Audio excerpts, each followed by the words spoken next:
The security guard's grip tightened on Carl's arm as he was shoved toward the exit. "You don't just abandon your post, old man," the supervisor spat, his voice a low hiss. "You're lucky we don't call the cops for trespassing." Carl stumbled but kept his footing, clutching his work badge as if it still meant something. The stares of passing employees burned into his back. Some looked away, embarrassed. Others smirked. His decades of mopping floors, fixing leaks, and locking up late at night had come down to this. A humiliating march out the front doors of Westbridge corporate towers. All because he had stopped to help a lost little girl. The doors slammed shut behind him. The wind bit into his skin. He pulled his coat tighter, his hands still shaking. Not from fear, but from anger. He had done the right thing. Didn't matter now. The job that had kept his bills paid, his modest one-bedroom apartment warm, and his dignity intact was gone.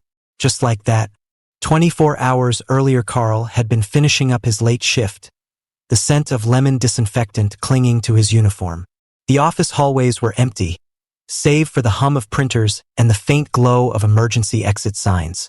That's when he heard it, the soft, muffled sound of crying. He followed the sound, turning the corner near the elevators. There, standing all alone, was a little girl in a blue coat, clutching a stuffed rabbit. Tear tracks ran down her cheeks. Carl's heart clenched. He glanced around.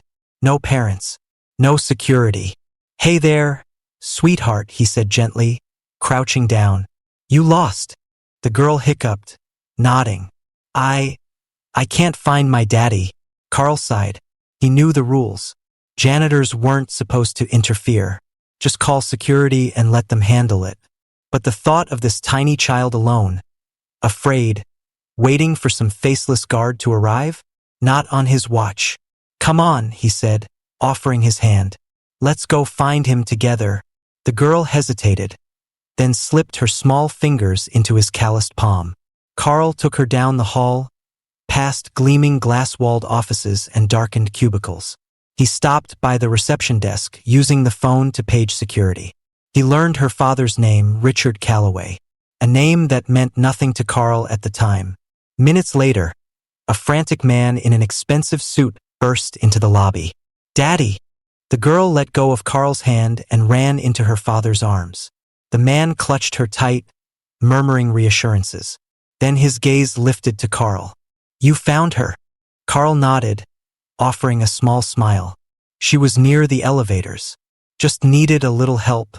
Calloway's expression softened. "Thank you." Carl." The sharp bark of his supervisor's voice cut through the moment. Carl turned, already knowing this wasn't going to end well. "You left your post. We've got protocols for this." Carl opened his mouth to explain, but the supervisor was already shaking his head. "You're done here. Hand over your badge." "But I was just..." "Now, Carl." The little girl tugged on her father's sleeve. "Daddy, he helped me." The father glanced between Carl and the supervisor, frowning. But the decision had already been made. Carl unclipped his badge and placed it on the desk. Without another word, he walked away.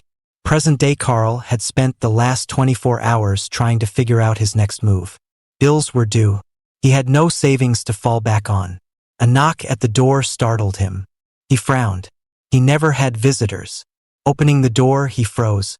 Standing on his doorstep, dressed in an expensive overcoat, was Richard Calloway.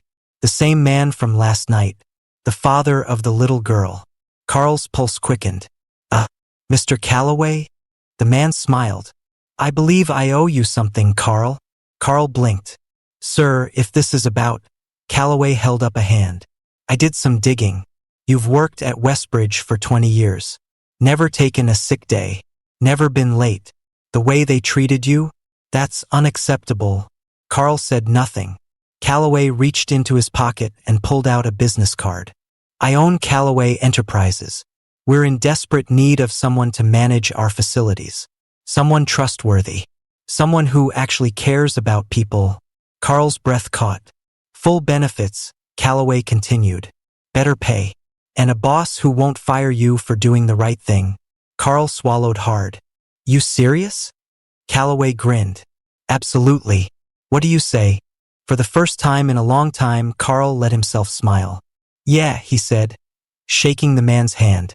I'd say I'm in.